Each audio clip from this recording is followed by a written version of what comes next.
The Holy Bible, New Testament, New International Version. The Book of Romans chapter 10, verse 1 to 21.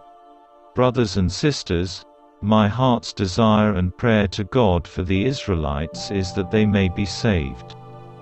For I can testify about them that they are zealous for God, but their zeal is not based on knowledge. Since they did not know the righteousness of God, and sought to establish their own, they did not submit to God's righteousness. Christ is the culmination of the law, so that there may be righteousness for everyone who believes. Moses writes this about the righteousness that is by the law: the person who does these things will live by them. But the righteousness that is by faith says, "Do not say in your heart, 'Who will ascend into heaven?' That is, to bring Christ down, or, 'Who will descend into the deep?' That is, to bring Christ up from the dead.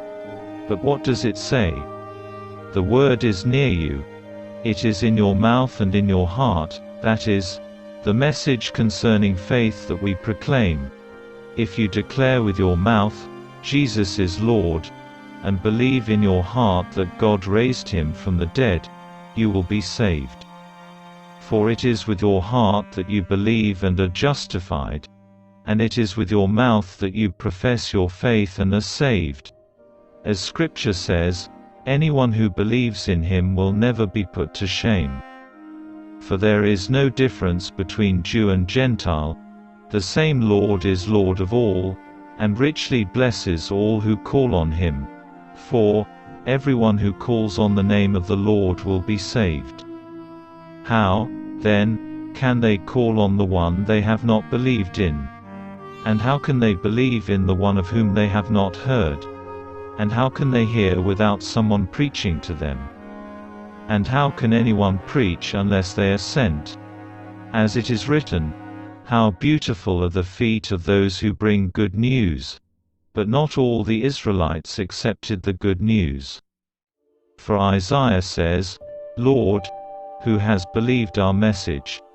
Consequently, faith comes from hearing the message, and the message is heard through the word about Christ. But I ask, did they not hear? Of course they did. Their voice has gone out into all the earth, their words to the ends of the world. Again I ask, did Israel not understand? First, Moses says, 'I will make you envious by those who are not a nation.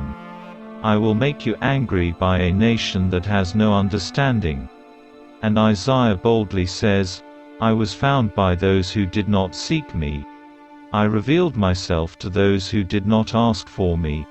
But concerning Israel he says, 'All day long I have held out my hands to a disobedient and obstinate people.'